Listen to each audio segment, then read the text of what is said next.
Meus amigos, estamos aqui para discutir os nossos assuntos do nosso cotidiano e do nosso país, que está numa espécie de fervura lá em Brasília, não sabemos o que vai acontecer ainda. Nós todos temos percebido, e a nossa reação é perfeitamente compreensível, um certo sentimentalismo em relação a desemprego, por exemplo. Claro, é uma situação péssima, horrível, né? Desastrosa, catastrófica para 11 milhões de brasileiros, e esse volume está indo para 12 milhões de brasileiros. Mas eu gostaria de colocar aqui uma questão. E como é que está o empresário nesse ambiente todo? Nós podemos facilmente lembrar dos empreendedores, né? A responsabilidade do capital investido, as exigências dos sócios e a necessidade de pagar o salário pontualmente, os impostos e assim por diante. O país vive uma crise sem precedentes. Não conheço na história recente uma crise tão forte quanto nós estamos atravessando agora e que basicamente se origina da entidade mais forte da economia, que é justamente o governo. Mas agora estamos entrando numa nova fase com um novo governo que acaba de apresentar à sociedade algumas ideias e alguns planos que tem que passar pelo crivo do Congresso, o que não é nada fácil, né? Mas pelo que a gente percebe, digamos, um início de uma caminhada no rumo certo. Nós vamos conversar aqui com um empresário de destaque na nossa região, que é o Roberto Dimas do Amaral, que é engenheiro eletricista com um doutorado em tecnologia da comunicação e também é vice-presidente do grupo SCC. Eu gostaria de perguntar, Roberto, inicialmente, o governo Temer, ou melhor, o presidente Temer apresentou uma proposta agora, que é, na verdade, uma proposta bastante original. Um teto para as despesas do governo. Ou seja, tudo que está abaixo desse teto vai ter que se acomodar de alguma forma, seja lá as despesas do exército, ou salários, ou educação, ou o que for. Vai ter um teto constitucional. É uma ideia original. Eu queria perguntar, qual é a sua impressão a respeito dessa ideia, Beto? Primeiramente, bom dia, professor, bom dia aos telespectadores da Imagem TV. Eu acho que o governo agora está querendo dar uma sinalização, né, do modo de gestão empresarial, né, porque todas as empresas trabalham de acordo com a sua receita, né, ou através do orçamento, né, como o governo sempre tem orçamento, mas agora limitando esse orçamento, né, claro. Não extrapolando aquilo que você ganha com aquilo que você gasta, né? Isso é básico na administração, né? E infelizmente o governo Dilma não conseguiu traçar isso de uma forma correta, porque a gente vê aí o rombo, né, da dívida externa, da dívida interna. Nós estamos devendo muito. O Brasil tá passando por uma fase que não sabe o que fazer, né? Eu acho que isso foi uma atitude acertada do governo Temer, né? Desde que a gente conversava anteriormente, né? Desde que se gaste, se invista nos projetos certos, né? Não tire da educação, não tire da saúde, não tire da segurança pública, né? E coloque em programas sociais, né? Tem que ter programas sociais, mas não muito, né? Tem que ter programas sociais. O nosso Brasil é muito grande para a gente daqui a pouco esquecer de pessoas, esquecer de lugares do Brasil onde precisa ter um desenvolvimento maior para depois ficar um país mais igualitário. Naturalmente que esse orçamento, ou melhor, esse teto para o orçamento, ele exclui investimentos. E isso é perfeitamente correto, né? Os investimentos são outra coisa, mas quando se fala de custeio da máquina, né, e de outras despesas que o governo pode fazer qualquer despesa, compra de coisa, compra até mesmo de cafezinho, o governo tem que restringir isso aí. Porque ele simplesmente perdeu o controle, como você estava dizendo. Não, com certeza. E aí quando o governo quer fazer alguma coisa para ter um corte significativo de áreas que não, como é que eu posso dizer, que interferem diretamente no povo, que é a questão do Ministério da Cultura, por exemplo, que saiu agora, né? O governo foi lá, cortou o Ministério da Cultura. Pô, olha as manifestações que tiveram no Brasil, só que quem estava nas manifestações é quem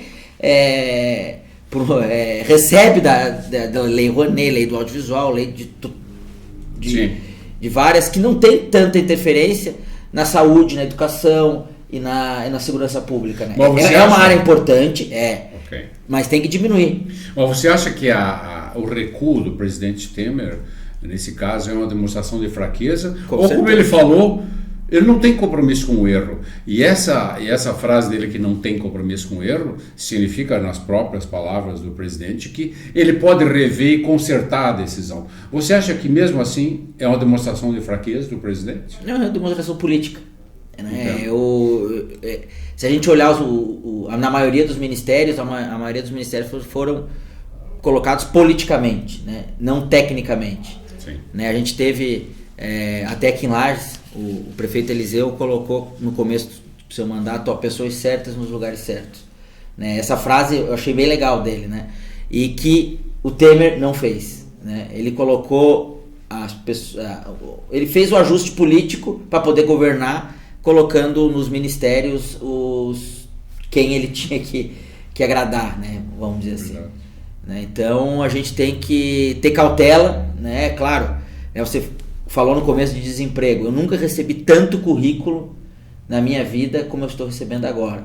Né? Graças a Deus, né, o grupo SCC a gente não está demitindo uma pessoa, né? A gente não demitiu, a gente não perdeu, a gente não fechou um posto de trabalho. Claro, trocas são normais em empresas e tal, mas a gente não fechou um posto de trabalho. Faz 2 anos que a gente está crescendo, né, contra a crise. Né? Eu acho que para você vencer a crise só tem 2 formas. Quando você está muito gordo, né, você tem que enxugar. Claro. E quando você está meio magrinho, você tem que criar musculatura.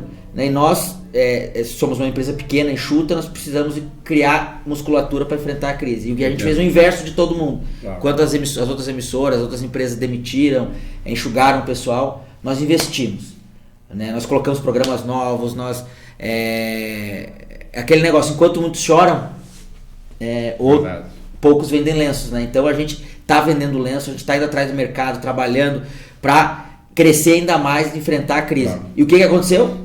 Nós não tivemos um mês, talvez março agora, que a gente não atingiu nossa meta. Isso é ótimo. Inclusive, isso representa uma técnica que eu diria bastante adequada, mas um pouco arriscada, né? Não, com os pés no chão, né? De você crescer durante a crise, quando muitos, ou quando a esmagadora maioria está se retraindo, né? Então, quando você cresce durante a crise, quando a crise acaba, você está muito mais forte. Você está numa situação muito melhor, sem dúvida. Uma outra coisa que o presidente Temer propôs ontem, e é uma medida mais ou menos inócua, porque não é, digamos assim, muito significativa. Ele se refere a apenas 2 bilhões num universo de muitos outros bilhões, que é o encerramento, a liquidação do Fundo Soberano, que foi criado em 2008. Naquela época, o brasileiro achava que nós poderíamos colocar 10 bilhões de dólares, como foi feito por um tempo no FMI. Nós poderíamos capitalizar um banco na Ásia, junto com a China. Poderíamos capitalizar uma instituição aqui na América Latina, naturalmente. Cuba. E poderíamos constituir um fundo soberano. Toda essa ambição, que alguns dizem que veio do dinheiro da China, que comprava mercadorias do Brasil e sem nenhuma preocupação com o preço, tudo isso significou, naquela época, uma boa propaganda. Mas hoje, o que significa o Fundo Soberano? 2 bilhões e um dinheiro praticamente parado. Mas alguns acham, ao contrário, que ele poderia servir de garantia para o governo federal no caso de uma dificuldade. qualquer que seja. O que você acha? É uma boa ideia liquidar o Fundo Soberano? Essa estratégia do governo Dilma, né, de investir fora das nossas fronteiras, né, certo. Na minha visão, né, é uma maneira de arrecadar de propina, né? A gente sabe como é que funciona, principalmente lá Cuba, aquele Pasadena, como é que tá, tem pessoas que vão lá tirar foto que o negócio não tá nem, né, funcionando. A usina americana. Né? A usina, enfim, vários investimentos para fora que não só publicidade, porque internamente o povo não gostou. A gente pensa, pô, é a mesma coisa que você tem que a tua casa tá mal, você pega e começa a emprestar dinheiro pros vizinhos, né? Claro. Você tá com a tua casa quebrada, com o portão quebrado, com suja, e os vizinhos, todos bem, né? E é isso só que você, como gestor, você não pode fazer isso com o seu país, né? O nosso país tá em lástima. A gente vê, eu tenho viajado aí, fui pro Canadá agora faz pouco tempo, a gente fica impressionado com o nível de desenvolvimento do país, que pensa nele primeiro. Primeiro eu, né? Primeiro você tem que pensar nos nossos, no nosso país, para depois ficar emprestando dinheiro para fora. Bom, você foi no Canadá e você pode me dizer, o argumento do governo anterior, que saiu já, um dos argumentos principais era que a crise externa estava prejudicando o país. Mas qual é a crise externa? Qual a crise que você viu no Canadá, digamos? Você viu resquícios da crise de 2008 no Canadá? Nenhuma. Eles já se reconstruíram, né? Na verdade, a crise lá foi financeira, né? Não foi uma crise social. Né? Então, como o país é um país muito, muito sólido, como os Estados Unidos também é um país muito sólido, né? Eu estive nos Estados Unidos, depois eu fui para o Canadá. São países que conseguem se reconstruir, ficar muito mais forte do que a base é sólida, né? O povo é sólido, o povo investe em ações, professor. O povo sabe investir em empresas que estão indo bem, investir em empresas. Então eles sabem que é diferente daqui, que olha o empresário como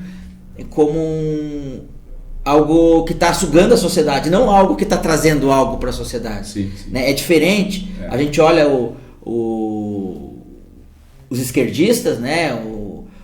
O próprio um empresário do PT, um político do PT que estava dizendo agora há pouco, que tinha ódio dos empresários. Por que ódio dos empresários? São os empresários que fazem mover um país. Né? Hoje, se for captar dinheiro lá no Canadá, sabe quanto que está os juros lá? 2, alguma coisa. Ao ano.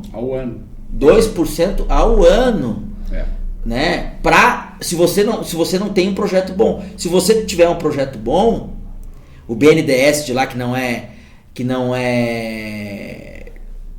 de esquema como que é daqui, né? Lá você tem um projeto bom, eles te emprestam dinheiro, te dão dinheiro. E você tem prazos até, por exemplo, em alguns países europeus, você tem facilmente um prazo para financiar o seu projeto de até 30 anos. Coisa que nós não temos aqui. Essa situação, quando a gente dá uma olhadinha no restante do mundo, nós também chegamos àquela conclusão triste que o empreendedor aqui no Brasil é mal visto. Ou então é visto como maluco, né? E uma das provas que essa imagem não anda, digamos, muito boa, é a quantidade de pessoas que não querem ser empreendedoras e querem ser funcionários públicos por causa da estabilidade. Nós tivemos, se eu não estou enganado, agora 1 milhão de inscrições para um concurso, eu não me lembro se foi no Correio ou em outra instituição governamental. 1 milhão de inscrições. O que significa que a nossa mentalidade tem que mudar em relação ao empreendedor. Deixa eu perguntar uma coisa também a respeito do BNDES, Beto. Um tempo atrás, houve uma discussão muito interessante, encerrada mais ou menos abruptamente pelo Lula, inclusive, e continuada no governo Dilma, que era o seguinte, que nós poderíamos estimular a criação de campeões nacionais, ou empresas campeãs nacionais.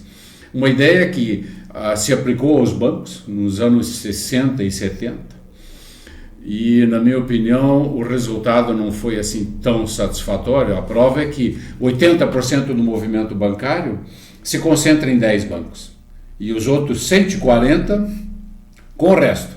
Então, a ideia de criação de campeões promovida pelos 2 últimos governos caiu no financiamento e nas graças do BNDES com recursos do Tesouro. O Tesouro mandou, se eu não me engano, nesses últimos 10 anos, algo como 500 bilhões de reais para o BNDES. E ele financiou, se eu não estou enganado, 8 grandes empresas. Bom, hoje, com perspectiva, nós estamos vendo que isso foi um grande erro. Uma dessas 8 empresas está falida, não sei se você sabia. Né? Qual que é? Eu não me lembro do nome, mas uma dessa empresa faliu, com todo o dinheiro do BNDES, dinheiro quase de graça. Bom, o que eu queria perguntar para você é qual a sua impressão a respeito dessa ideia do presidente Temer de pedir ao BNDES que ele devolva uma parte do empréstimo para o Tesouro Nacional, porque lá está mais ou menos inútil, parado lá esse dinheiro, e o Tesouro Nacional precisa de dinheiro. Né? Além disso, para mandar o dinheiro para o BNDES, o governo teve que emitir papéis, vender para a sociedade, pagando 14% ao ano. E entregando o dinheiro ao BNDES, e o BNDES aplica a metade disso aí, a 6 ou 7% ao ano. Um contrassenso financeiro que só se justifica por uma questão política, uma decisão política. Né? Mas mesmo assim, eu quero perguntar, o BNDES não vai ser prejudicado e, por exemplo, reduzir o montante de recursos para financiamento? Você, como empresário, deve saber que o peso do BNDES no financiamento de longo prazo no país é absoluto, né? Só ele. Longo prazo é com o BNDES. Já essa ótica não significa que nós deveríamos ter cuidado de retirar dinheiro do BNDES ou não? É assim, tem que ver as prioridades, né professor? Claro. O BNDES foi criado para ter spread negativo. Né? Tem que ter... o modelo do BNDES é para ser competitivo internacionalmente, como eu disse antes, é 2% ao ano lá fora, qualquer banco. Né? E aqui só o BNDES você consegue ter taxas realmente atrativas para você fazer um investimento de longo prazo. Né? E eu acho que primeiramente o país tem que olhar o BNDES como o motor propulsor do desenvolvimento, né? Ele foi feito para isso, né? E sem ele eu acho que a gente não vai conseguir sair do chão, mas tem que ter regras, né? Tem que ter menos corrupção, tem que ter menos favorecimento, porque, por exemplo, não é qualquer um que vai lá pegar dinheiro no BNDES. Diretamente do BNDES não é qualquer um. E aí foi criado o BRDE, foi criado outros mecanismos para fomentar regionalmente, né? Essas 8 ou 10 empresas que eu mencionei, Beto, só conseguiram dinheiro diretamente, e dinheiro grosso, muitos bilhões, só conseguiram dinheiro diretamente graças à intervenção do governo. O que prova, então, que o profissionalismo do BNDES, que tem uma linda história desde os anos 50, no começo dos anos 50, tem uma linda história, um papel importantíssimo na economia. Ele foi, eu não vou dizer, para usar uma expressão tão pesada como corrompido, mas ele foi influenciado muito negativamente pelos 2 últimos governos. E a prova é que ele aplicou dinheiro nessas tais campeãs nacionais, 8 ou 10 empresas, e uma delas está em processo de falência, que é uma situação incompreensível, né? Então você, como empresário, você acha que esses 100 bilhões não vão fazer grande diferença, mas para o governo faz diferença. Não, eu acho que tem que ter cautela com tudo, né? O Henrique Meirelles tem que pensar bem antes de fazer a raspa do taxa do BNDES, né? Porque se o dinheiro vir para cá, depois vai ter que ir para lá. Vai ter que voltar. Mas é que tá, Beto, não é raspa do tacho, né? Porque esse dinheiro está basicamente ocioso no BNDES. E como agora nós temos uma nova administração do BNDES, por sinal, a presidente é uma senhora extremamente competente, que eu saiba é uma economista muito competente. Eu não tenho certeza se ela é economista, mas eu acho que ela é economista, já administrou a CSN. Ela não vai se dobrar a injunções políticas, é o que todos nós esperamos. Então, se o BNDES for independente e tem recursos ociosos, por que não? Só tem que cuidar, a única coisa que eu coloco, porque se daqui a pouco esses recursos ociosos podiam se tornar recursos úteis para as empresas se desenvolverem no meio de um furacão, nós estamos no meio de um furacão, né? É a maior crise da história do Brasil, né? Que já se tem notícia, né? Então, que em 2008, 2009 nós não tivemos, foi uma marola perto do que está... Não tivemos realmente, a não ser 2, 3 anos depois, né? Sim, mas não foi, é uma marola perto do que está acontecendo agora, né? Tem muitas empresas fechando, e se cortar os recursos do BNDES que ele tem para fazer os empréstimos, na minha opinião, tem que ter cautela. Tá certo. Eu, olhando como empresário, se eu... essas 10 empresas, 12 empresas que fazem com que o Brasil ande, né? Claro que são as empresas menores que sustentam o Brasil mesmo, né? Claro. Mas essas grandes empresas fazem com que a cadeia produtiva ande também, né? Então, se a gente cortar esses recursos, né? Se o governo cortar esses recursos que estão lá disponíveis, né? Estão ociosos, mas disponíveis, né? Agora, se não tiver empresas querendo se capitalizar, querendo pegar recursos agora, o governo tem que pegar esse dinheiro mesmo para usar para o tesouro. Para o tesouro. Eu acho que a situação do governo possivelmente é bem mais angustiosa do que qualquer uma outra empresa. Nesse momento, eu acredito que o governo deva pegar. Se estivesse lá, eu pegaria. Bom, existe uma questão aí que tem que ser muito bem analisada. Você tem que arrumar a casa primeiro para depois querer... É verdade. Existe uma questão muito, muito delicada aí, que é a questão da lei da responsabilidade fiscal, né? Que não se sabe se antecipar o pagamento do empréstimo do BNDES não vai ser uma espécie de ordem do controlador, e daí seria uma infração à lei. Mas o governo não é bobo e deve estar analisando juridicamente como fazer isso aí. A questão interessante também, Beto, é que essas tais campeãs nacionais, 8 ou 10 empresas, algumas delas realmente não precisavam de dinheiro. Essa que é uma situação incrível, né? O que os políticos empurraram o glorioso BNDES e forçaram o BNDES a fazer é uma coisa horrível, de pegar grandes volumes de capital que talvez ficaram mais ou menos ociosos na empresa por causa da crise se avizinhando, né? E uma delas entrou em processo de falência. Ou seja, a contradição econômica, diz a presidente Dilma, não fez muito bem o curso de economia dela, né? Dizem que o curso foi muito mal feito, né? Porque ela não conseguiu compreender isso aí, né? Nem os assessores, né? Nem os assessores, né? Até o Luciano Coutinho, que sempre foi um economista muito competente e aparentemente um homem sério, ele teve que se curvar a essas influências todas e não sei, eu fiquei... O próprio Levi, né? O próprio Levi, exatamente. Então, foi uma coisa terrível. Eu quero perguntar também para você, Beto, o que... do ponto de vista empresarial, você como empresário, você sente todas as pressões e você percebe o que está acontecendo no ambiente, sem dúvida nenhuma, até o nervosismo dos seus fornecedores e assim por diante. O que o governo precisa fazer agora? Nós temos todas essas medidas andando, né, para consertar digamos, os rombos de orçamento e talvez em 1, 2 anos a gente superar esse enorme déficit de 170 bilhões, né? Que, vamos lembrar, o governo anterior quis esconder, né? Mandou um orçamento sem déficit.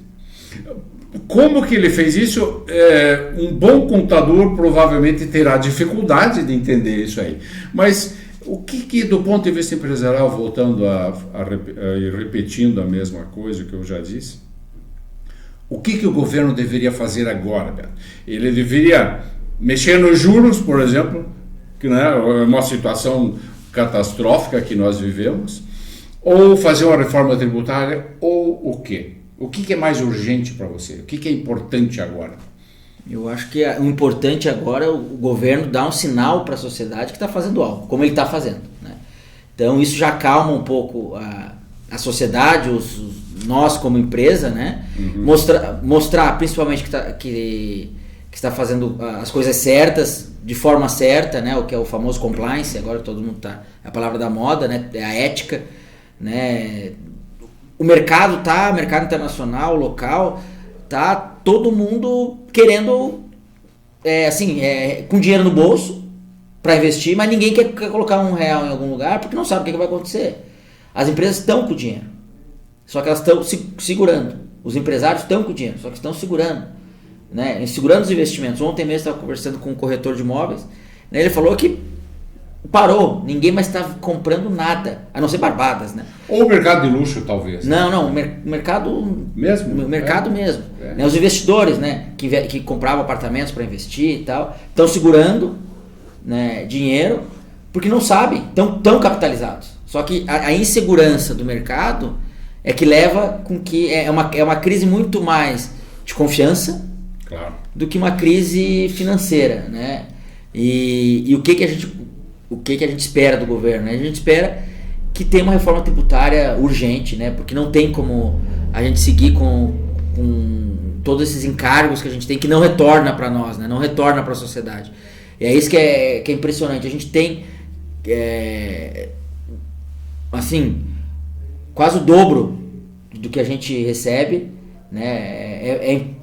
Metade do que a gente recebe, que a gente tem de receita vai para o governo. Tanto nas questões trabalhistas, que é impressionante, não tem hoje a empresa que consiga sobreviver com essas leis, né? Tá todo mundo pendurado. Graças a Deus nós fazemos tudo certinho, hoje não temos nenhuma ação trabalhista. Deixa eu perguntar para você o seguinte: você confirmaria a ideia de que a nossa região, especialmente, tem, digamos assim, um hábito, por várias razões, né? O hábito de pedir ajuda à junta de qualquer maneira. Se receber todos os direitos corretamente e o sindicato examinar e conferir, mesmo assim, muitos trabalhadores vão para a junta. Isso é verdade? Como eu sou... Eu participo da diretoria da CIL, todo mundo reclama disso, né? Mas na nossa empresa nós não temos problema, porque a gente tem, a gente sabe que é o jeito de você da demissão, a forma que você faz a demissão faz com que a pessoa, né, ou a forma que você conduz o colaborador, né? E a gente tem, como a gente tem pouco turnover também, né? A rotatividade nossa é muito... Claro. É muito baixa, também tem mas a gente não tem essa questão de esse problema de lajes que a gente vê, né, em Lages. Inclusive fizemos matérias com alguns médicos que dão um atestado falso para o colaborador. Mas o problema existe. O problema existe e é muito grave aqui em Lages, né? É muito grave aqui. Mas de onde se origina isso? Tem alguma teoria? Qual é a origem dessa cultura que faz com que o trabalhador, de qualquer jeito, ele vai para a junta trabalhista?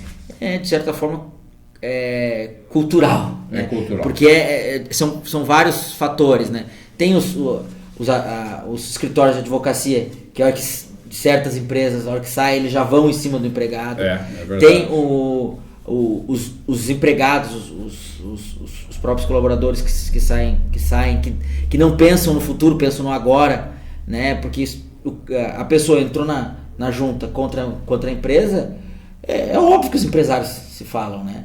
Claro. Então, e se tem razão, ok. Eu acho que se tem razão, tem que entrar mesmo. Tá certo. Né? Mas 80% das vezes não tem razão o colaborador. Eu gostaria que você me respondesse, Beto, mais ou menos objetivamente, porque é uma pergunta meio complicada mesmo.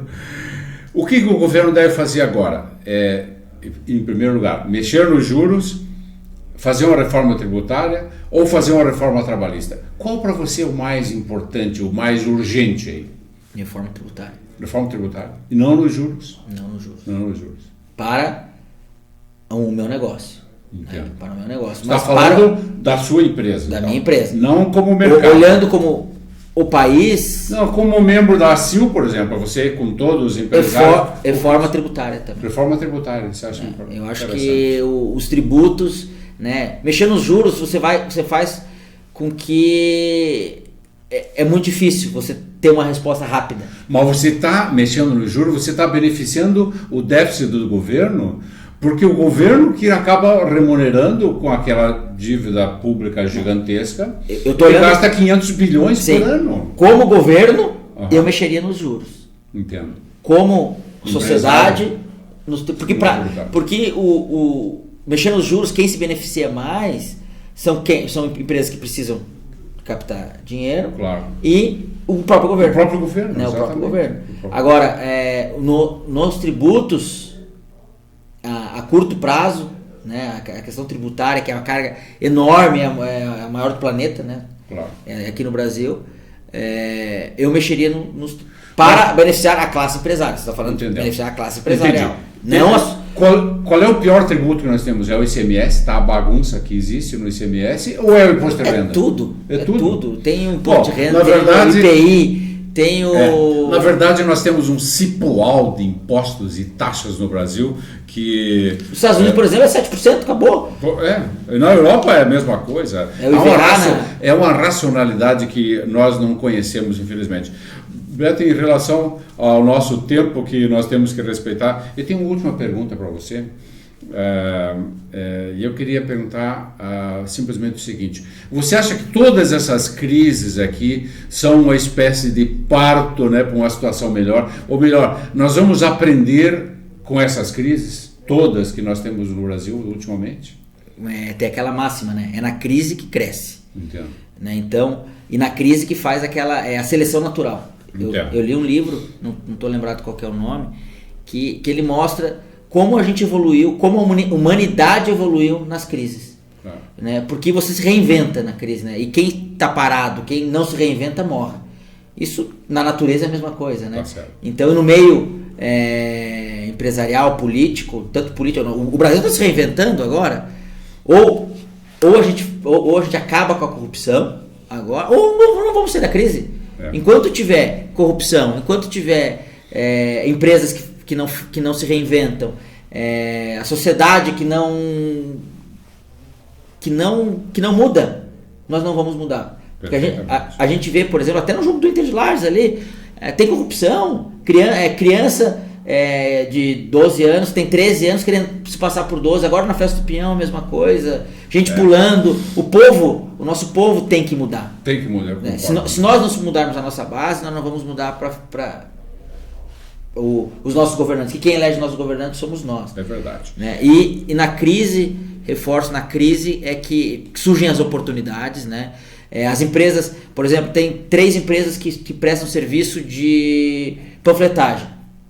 Duas vão morrer, vão ficar uma. E esses clientes das 2 vão vir para essa uma e essa vai ficar mais forte ainda. Tá certo. Né? Então, eu acredito muito que na crise, passando a crise, que vai durar mais o ano que vem ainda, né? Ano que vem ainda vai ser, não vai ser tão difícil quanto 2014, 2015 já não vai ser tão difícil, mas vai ser difícil. E 2017 nós vamos com certeza, no final de 2017, tá começando a respirar. É verdade. Nós estamos chegando ao final do programa, Beto. É lamentável, o tempo passa super rápido. Eu gostaria de pedir rapidamente as suas considerações finais, por favor. Queria agradecer aí a Imagem TV, ao Miller, ao professor Delbrando, né, nosso parceiro lá da CIL também, né, e dizer para todo mundo, né, que tudo passa, mas você tem que estar com as bases, tem que estar muito sólido, né, em tudo que você faz. Você nunca pode dar um passo maior que as suas pernas, né? Isso, o governo Dilma fez isso, tem empresas que fazem isso, estão quebrando hoje, né? E graças a Deus, nós lá do Grupo SCC, sempre devagarinho, vamos crescendo, nunca olhando para trás, dizendo, pô, como nós éramos melhor do que a gente é agora. A gente está sempre olhando para trás, dizendo, pô, como a gente evoluiu. Né? A gente vê empresas aqui da cidade na mesma batida. Claro que agora na crise você não vai crescer da mesma forma que você crescia. Claro. Mas você tem que crescer. É verdade. Se você reduzir na crise, tu vai reduzir, é um ciclo... ao invés de ser um ciclo virtuoso, vira um ciclo vicioso e você acaba perdendo a oportunidade de... Claro, tem empresas que vão enxugar agora, porque as empresas estavam inchadas, que vão se adaptar à realidade mesmo, né? A gente vê empresas que tinham muitos funcionários e que estão com metade dos funcionários fazendo a mesma coisa. Isso não é mágica, isso é eficiência, eficácia de gestão. Né? E o governo tem que fazer isso também. Perfeitamente. Eu queria agradecer muito aqui a presença do Roberto Dimas do Amaral, que é vice-presidente do Grupo SCC, e as suas opiniões muito importantes na qualidade de empresário, são uma boa discussão realmente. E eu queria convidar os nossos telespectadores, estudantes, empresários e amigos e aqueles que apreciam as questões da economia para o nosso programa aqui mesmo. Até lá!